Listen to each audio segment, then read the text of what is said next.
Bismillahirrahmanirrahim. Alhamdulillahirabbil alamin. Wassalatu wassalamu ala asyrafil anbiya wal mursalin Sayyidina Maulana Muhammadin wa ala alihi wa ashabihi ajmain. Yang kedua daripada sifat yang ada pada diri seorang sahabat,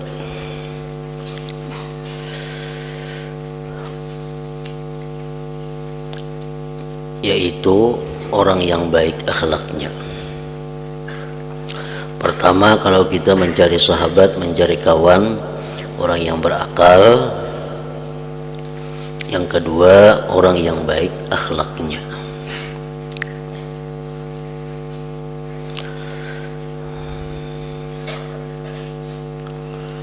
Maka janganlah engkau bersahabat dengan orang yang jahat perangainya, yaitu orang yang tidak dapat mengawal dirinya ketika marah dan ketika ia dirangsang oleh nafsu syahwatnya. Orang yang kada mampu mengendalikan marahnya, mengendalikan nafsu syahwatnya, itu kada patut diulah kawan.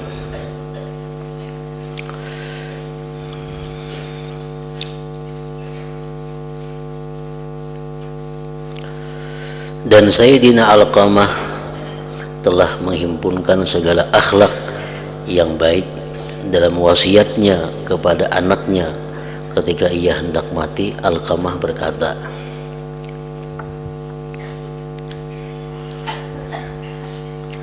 "Wahai anakku, apabila engkau mau bersahabat dengan seseorang, maka buatlah persahabatan dengan orang yang satu. Apabila engkau berkhidmat kepadanya, ia akan memelihara akan dikau.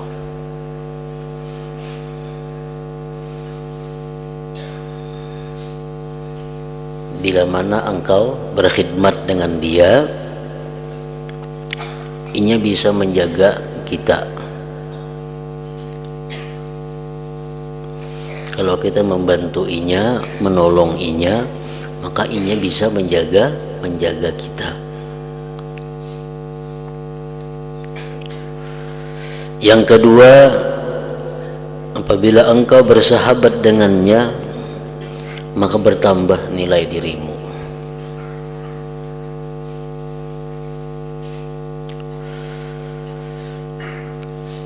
Baik di sisi manusia, apalagi di sisi Allah Subhanahu wa ta'ala. Orang yang kita kawani itu menaikkan pamur kita, menaikkan pamur kita di sisi Allah dan di sisi manusia.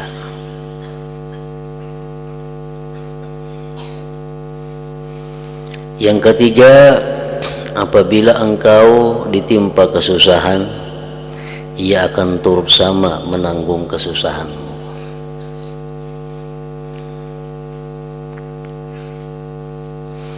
Apabila engkau menolong akan dia, niscaya ia akan membalas kebaikanmu.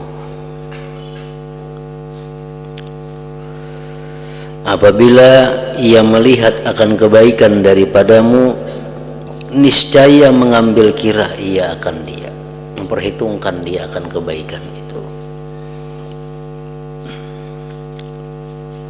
Dan apabila ia melihat daripada dirimu akan kejahatan, niscaya menutupi ia akan dia.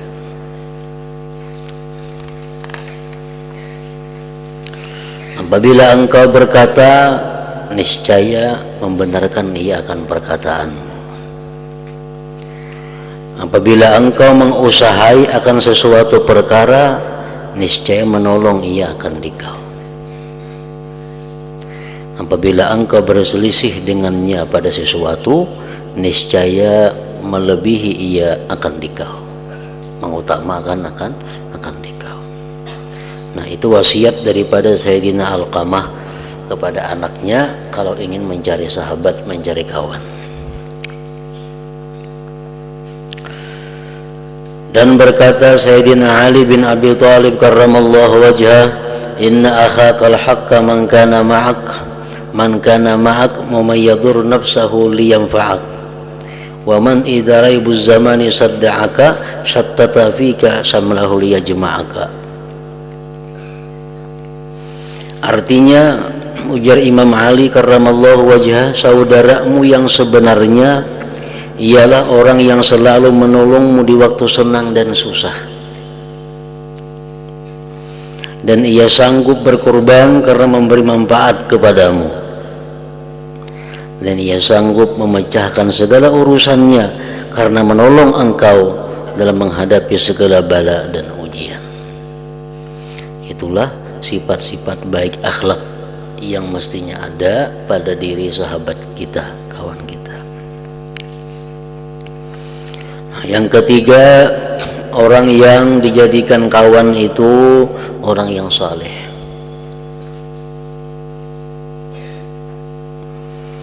Maka jangan engkau bersahabat dengan orang yang fasik.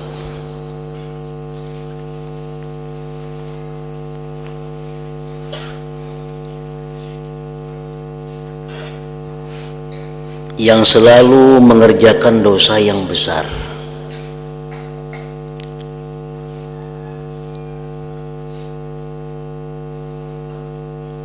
Karena orang yang takut akan Allah itu tidak mengekali dalam membuat dosa yang besar. Dan orang yang tidak takut kepada Allah tidak dapat dipercayai sepenuhnya. Maka itu kadang-kala diulah kawan. Jangankan kita, Allah aja tantangnya, Allah aja dilawannya, apalagi kita.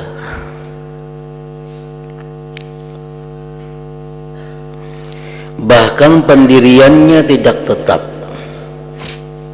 selalu berubah-ubah mengikuti keadaan dan tekanan. Allah berfirman kepada Rasulullah sallallahu alaihi wasallam, wala tuti' man aghfalna qalbahu an dzikrina wattaba'a hawah. Maksudnya, dan jangan engkau patuh akan orang yang telah kami lupakan akan hatinya daripada mengingati kami dan terus saja mengikuti hawa nafsunya. Itu jangan diulah kawan, jangan diulah pemimpin, jangan diulah orang yang dekat dengan kita, orang yang hatinya lalai daripada Allah dan selalu menuruti kemauan hawa nafsunya. Maka jauhi daripada bersahabat dengan orang yang fasik.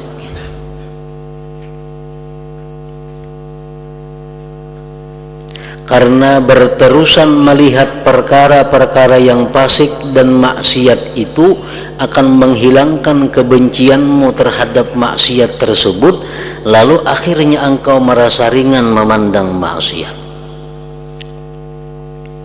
Keranjakan kita bakawan orang fasik, keranjakan kita mendengar ceritanya berbuat dosa, akhirnya kita jadi kada benci lagi dengan dosa itu. Nah, bila sudah kada benci lagi dengan dosa, akhirnya kita pun bisa melakukan dosa. Coba kamu lihat, orang ramai menganggap mudah dosa maksiat ghibah, mengumpat orang, karena mereka sudah biasa melakukan maksiat tersebut. Tetapi jikalau mereka melihat seorang alim memakai cincin emas atau memakai kain sutra, niscaya mereka sangat mengingkarinya. Padahal dosa ghibah itu jauh lebih besar daripada dosa memakai cincin emas atau pakaian sutra. Karena mereka sudah terbiasa mendengari ghibah, mereka terbiasa melakukan ghibah, lalu jadi dianggap sesuatu hal yang biasa. Melihat ada orang alim memperbuat satu maksiat, mereka menganggap itu besar, mereka menganggap itu satu keingkaran, kemungkaran yang besar. Padahal dosa ghibah itu lebih besar daripada dosa memakai cincin emas atau kain sutra. Nah, jadi tadi sesuatu perbuatan maksiat apabila sering dilihat, sering didengar, maka dia akan jadi kebiasaan dan akan menghilangkan kebencian kepada maksiat itu. Yang keempat, jangan bersahabat dengan orang yang tamak dunia.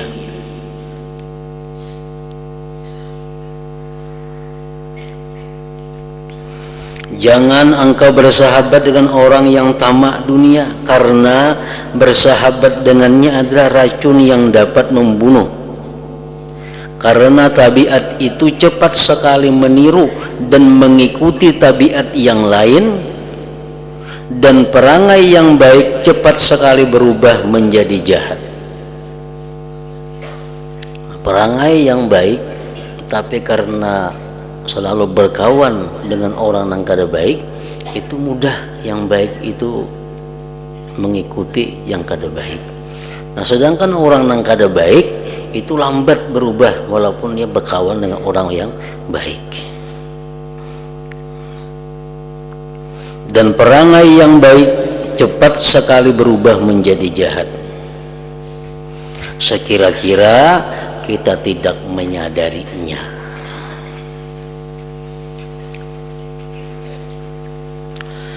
Maka suka sekedudukan dengan orang yang tamak pada dunia akan menambah tamakmu terhadap dunia juga.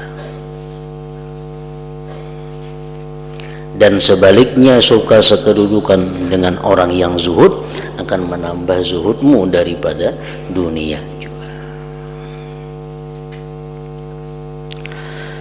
Yang kelima, syarat orang yang dijadikan kawan itu orang yang benar. Maka jangan engkau bersahabat dengan orang yang pendusta. Barangkali ia akan menipu engkau,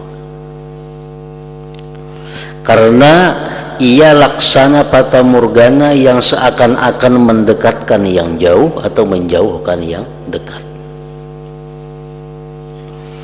Maka inilah 5 syarat yang perlu engkau cari di dalam memilih sahabat itu. Berakal orangnya, baik akhlak, kemudian orangnya saleh, yang keempat orangnya kada tamak dengan dunia, yang kelima orangnya benar kada pendusta. Bakawan lawan orang nang kada beakal, nang bebungulan, kita pun umpat jadi bebungulan juga. Bakawan dengan orang yang fasik, maka kefasikannya itu akan menular kepada kita. Bakawan dengan orang yang tamak kepada dunia, otomatis hati kita pun akan menjadi tamak kepada dunia. Nah, bakawan kepada orang yang pendusta, sekurang-kurangnya kita didustainya. Bisa-bisa satu saat kita akan menjadi orang yang pendusta juga.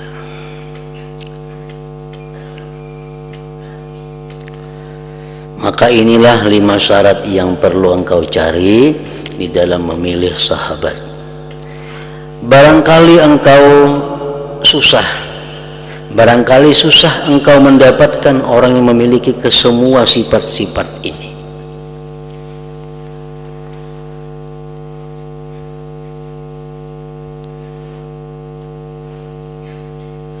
Walaupun pada orang-orang yang duduk mengaji di surau-surau atau duduk beribadat di dalam masjid, walaupun orangnya penuntut ilmu, walaupun orangnya ahli ibadat, susah kita menemukan yang ada pada diri orang itu 5 sifat tadi.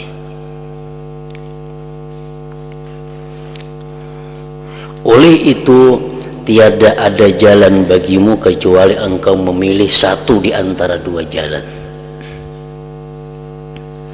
Mencari kawan yang komplit ada pada dirinya 5 sifat itu sulit. Jangankan di orang umum, di orang-orang penuntut ilmu pun sulit.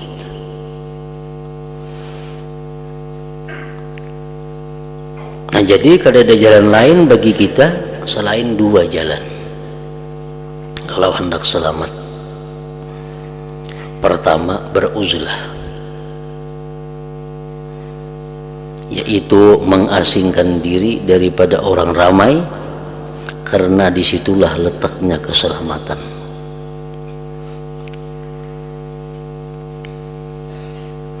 Kedua, hendak coba kawan, bergaul dengan orang ramai, mengikuti kedudukan mereka masing-masing yang berdasarkan kepada 3 pembagian. 1. Saudaramu untuk akhiratmu, maka janganlah engkau perhatikan daripadanya kecuali hanya hal-hal agama. Kalau kita hendak berkawan juga, di saat-saat kita sulit mencari kawan yang ada sifat 5 tadi, kita hendak berkawan juga, cari kawan untuk urusan agama kita. Lalu yang kita perhatikan dari kawan kita itu hanya urusan agama, urusan lain kita kada perlu memperhatikannya. Yang kedua, saudaramu untuk duniamu, maka janganlah engkau perhatikan daripadanya kecuali hanya akhlak yang baik. Kita cari kawan untuk urusan dunia kita, baru mencari sifat yang tadi ngalih, cukup cari yang baik akhlaknya. Yang ketiga, saudaramu untuk kejinakan hatimu. Kita ada basic kawan untuk konsultasi masalah agama, cari na alim, tapi ingat kealimannya aja kita ambil, yang lainnya kada usah. Untuk masalah dunia kita perlu juga kawan untuk bekerja sama bidang usaha dan sebagainya, cari yang baik akhlaknya cukup, yang lain kada perlu kita perhatikan. Bila orangnya baik akhlaknya dah. Yang ketiga, saudaramu untuk kejinakan hatimu. Nah, kita cari yang ketiga adalah kawan untuk bisa menyenangkan hati, maka jangan engkau perhatikan daripadanya kecuali hanya keselamatanmu daripada kejahatannya, fitnahnya dan keburukannya. Ayo ya kita berkawan lawan orang yang bisa menyenangkan hati kita, tapi catatannya, syaratnya jangan sampai kita jadi rusak berkawan dengan inya itu. Nah, habis sudah tuh.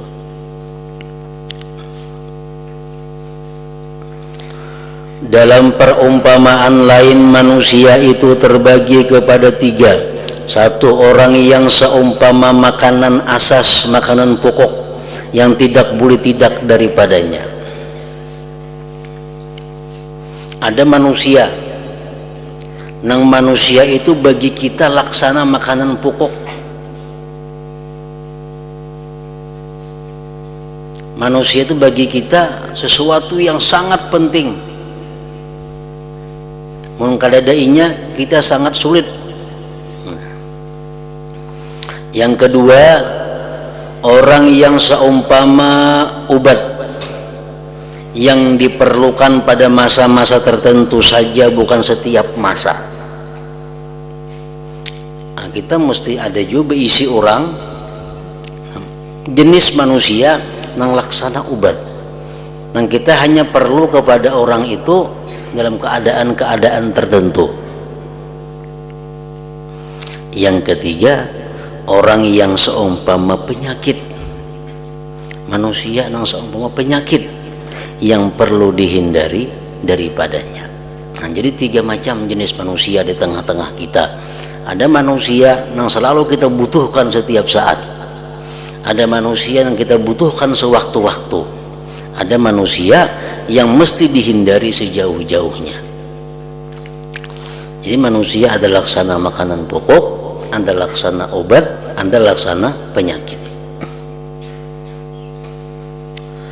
Tetapi terkadang seorang hamba itu dibalakkan dengannya. Kadang-kadang kita dibalakkan dengannya, walaupun penyakit itu tidak disenanginya dan tidak ada manfaatnya. Kadang-kadang kita dibalakkan oleh Allah dengan dikelilingi manusia-manusia yang seperti penyakit. Makawan ke sebuah rumah, penyakit. Makawan ke belakang rumah, penyakit. Cari kawan ke sebelah kanan rumah, penyakit juga.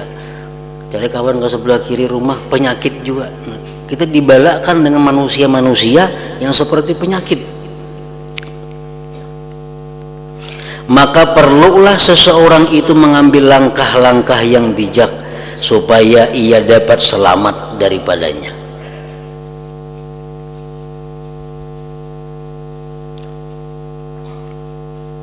Kita mesti ada siasat supaya kita bisa selamat daripada penyakit itu. Namun demikian, di dalam penyakit itu ada satu faedah besar seandainya engkau mampu menghadapinya. Nah, namun kita ini kuat iman, kuat Islam, kuat agama, kita mampu menghadapi penyakit-penyakit ini. Nah, memang tuh ada faedah yang besar di situ bakawan lawan penyakit tadi.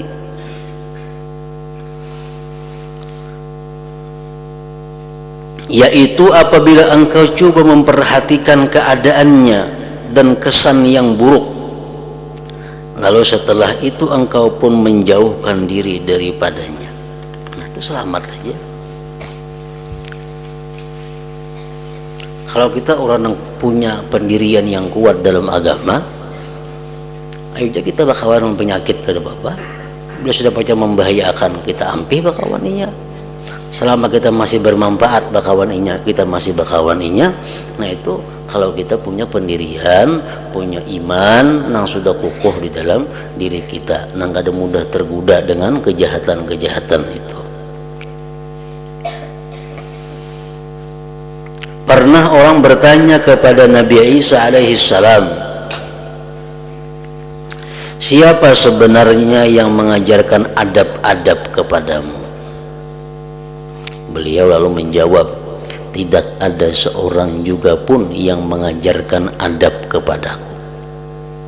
Manusia kada melajari aku, ujar Nabi Isa, tetapi apabila aku perhatikan kejahilan, maksudnya tidak beradabnya orang yang jahil, timbullah di dalam diriku perasaan mau menjauhkan diri daripadanya.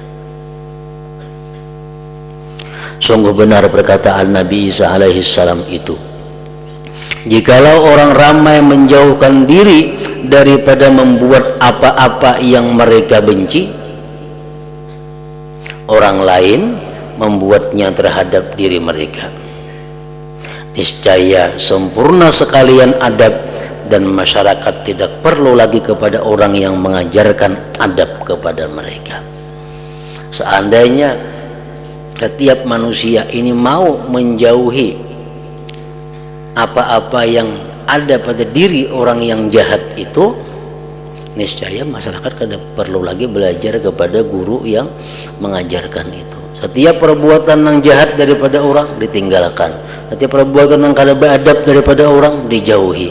Itu merupakan sesuatu guru yang sangat baik. Nah, kemudian tugas kedua, kita disuruh berkawan. Dapat sudah kawan yang sesuai dengan anjuran agama. Kawan kita orangnya berakal, pintar orangnya. Dan kadang kawan kita ini orangnya baik perangainya. Dan kadang kawan kita ini orangnya tergolong saleh. Artinya kada suka berbuat dosa-dosa besar, kada suka. Yang ketiga, kawan kita ini, yang keempat kawan kita ini kada tamak dengan dunia.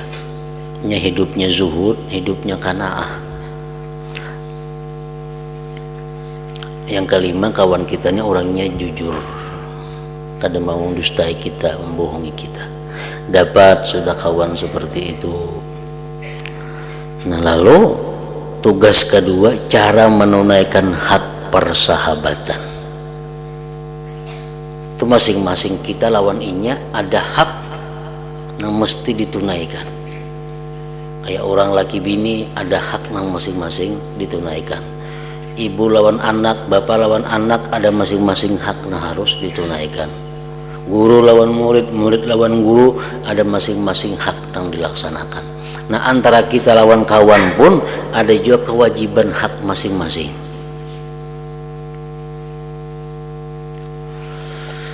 Pertama, mengenali hak persahabatan.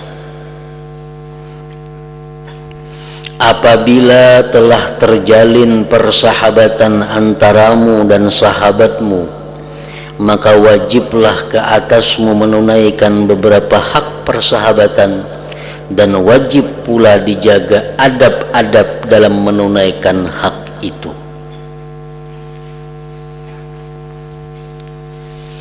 Sabda Rasulullah sallallahu alaihi wasallam, mathalul akhawaini mathalul yadaini taghsilu ihdahumal ukhra. Artinya perumpamaan dua orang yang bersaudara itu ialah perumpamaan kedua belah tangan, di mana yang satu membasuh yang lain. Tangan kiri nang rigat, tangan kanan nang menggisang untuk lo. Tangan kanan nang rigat, tangan kiri nang bekerja. Nah, jadi antara dua orang yang bersahabat ini, maka seperti itulah.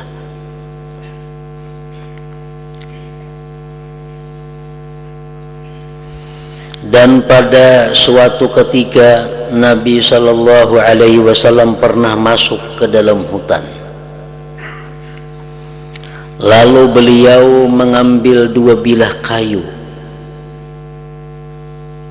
miswak, kayu siwak, yang satu bingkok dan yang satu lagi lurus.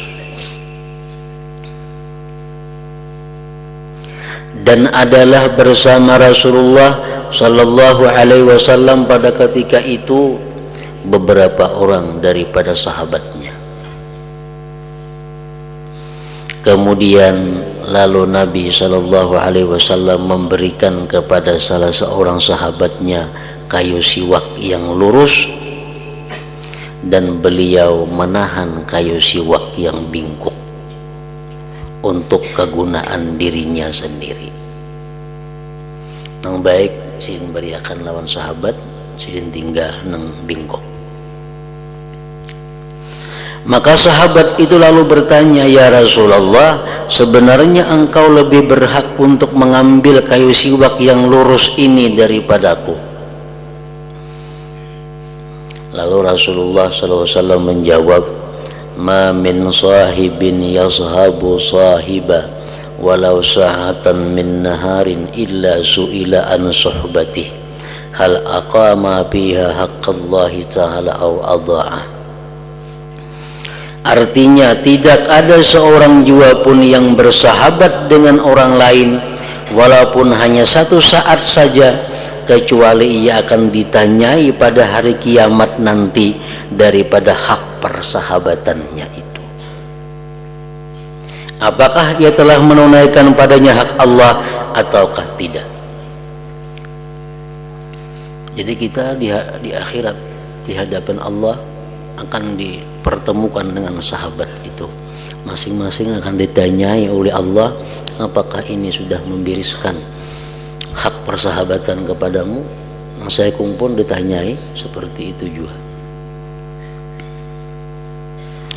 Dan sabda Rasulullah sallallahu alaihi wasallam, mastahabatnani qattu illa kana ahabbahuma ila Allah arfaquhuma bi sahibi. Artinya tidak bersahabat dua orang yang bersahabat kecuali yang lebih dicintai di sisi Allah ialah orang yang lebih lemah lembut dengan sahabatnya. Nah, dua persahabatan dua orang ini, siapa yang paling tinggi di sisi Allah? Orang yang paling banyak berbuat kebaikan kepada sahabatnya. Itu yang paling mulia di sisi Allah.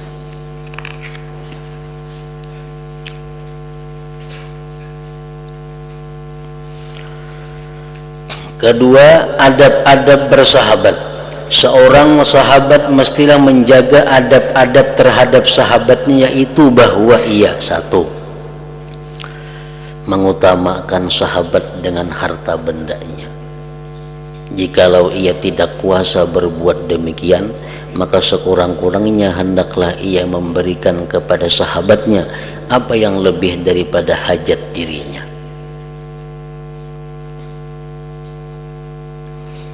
Adalah kita bisi sahabat.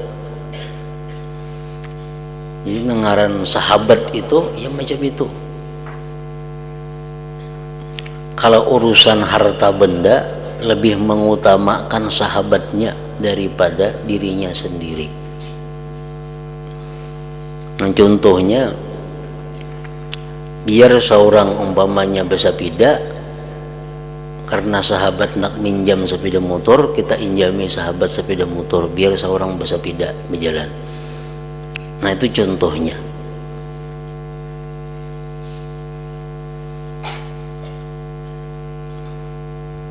Dalam agama memang diatur tentang persahabatan itu.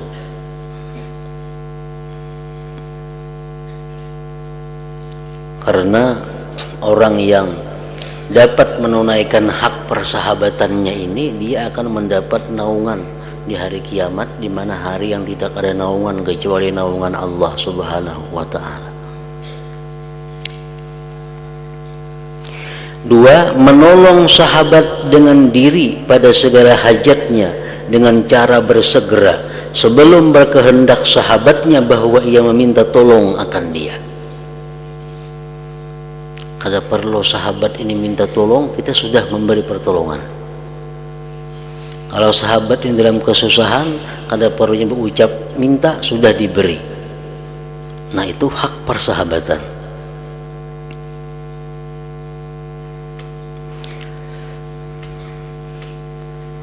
Yang ketiga, menyembunyikan rahasia sahabatnya.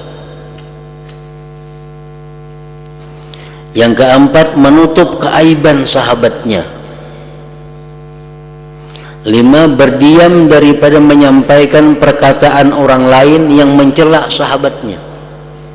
Soalnya ada si fulan mencela kawan kita, sahabat kita, jangan disampaikan lawan sahabat kita. 6. Menyampaikan segala perkataan orang lain yang memuji akan sahabatnya. Nah, itu sampaikan. Tadi aku berteman lawan si fulan, senang banget lawan nikah, memuji banget lawan nikah, sampaikan itunya. 7. Mendengarkan dengan baik akan perkataan sahabatnya ketika ia bercakap-cakap. 8. Meninggalkan berbantah dengan sahabatnya. 9. Memanggil sahabatnya dengan nama yang terlebih disukainya. Kan nama ada 3, nama ada, gelar ada, kunyah ada. Nama paling inyak ketujuh di kiau, panggil dengan itu. 10. Memuji sahabatnya dengan apa yang diketahui daripada kebaikannya. 11. Berterima kasih kepada sahabatnya atas sebarang kebaikannya. 12. Menegahkan orang lain apabila ia mau mengumpat sahabatnya seperti ia membela dirinya sendiri. Kalau ada di hadapan kita orang menyambati sahabat kita, kita tegah, kita lawan-akan sahabat kita itu. 12. Memberi nasihat dengan cara yang lemah lembut dan bahasa yang halus apabila ia berkehendak menasihati sahabatnya. Yang ke-14. Memaafkan dari sebarang kesilapan, kekhilapan dan kesalahan sahabatnya, maka janganlah ia mencelanya. 15. Mendoakan sahabatnya apabila ia duduk bersendirian ketika sahabatnya itu masih hidup ataupun setelah ia mati. 16. Mengekalkan kecintaan terhadap keluarga sahabatnya selepas daripada kematian sahabatnya. Jadi bersahabat bukan hanya lawan inya, lawan keluarganya pun jadi berhubungan.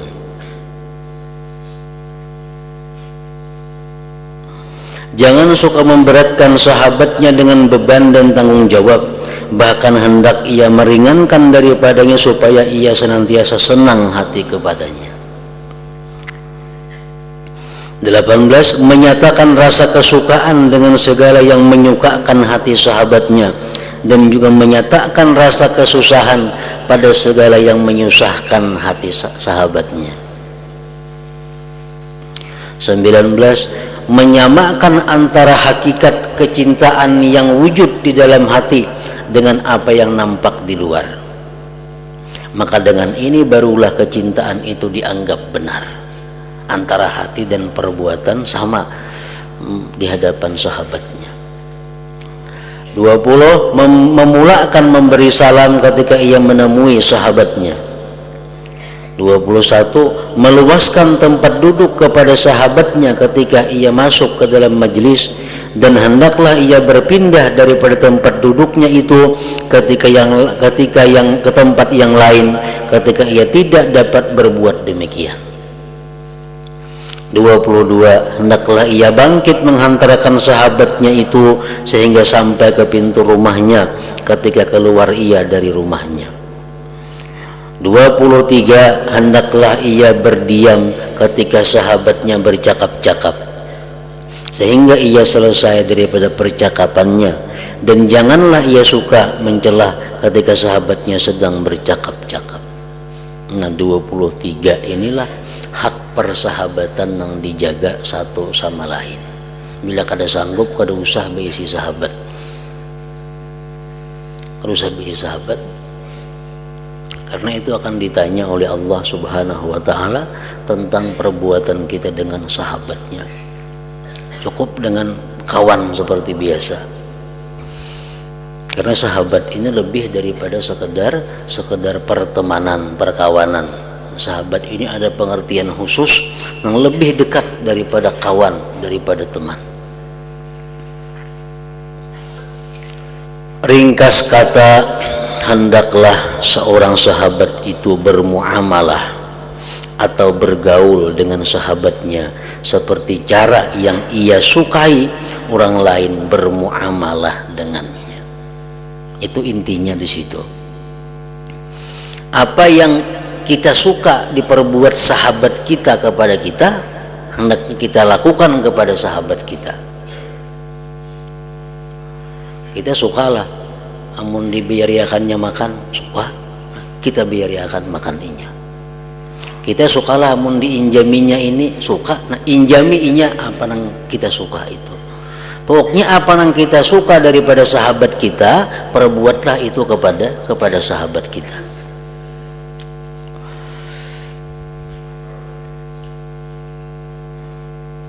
Maka siapa yang tidak mencintai untuk sahabatnya akan sesuatu yang ia cintai bagi dirinya sendiri, maka persahabatannya masih tidak ikhlas. Ini hendak sahabat saja biarkan minum, sahabat saja biarkan ini, sahabat saja yang membantuinya. Ini hendak membantu sahabat, nah itu persahabatan yang ada ikhlas dan masih mempunyai unsur-unsur munafik. Dan persahabatan itu akan membawa kepada kebinasaan di dunia dan akhirat. Makanya tadi sebelum memilih sahabat tadi, orangnya nang kawa disahabatin macam apa? Orang nang tamak kepada dunia, kada mungkin diulah kawan. Kenapa? Ini mah hendaki pun kita aja. Kawan orangnya tamak kepada dunia, kada kawa disahabati, ini ada orang keluar duit. Ini tamak.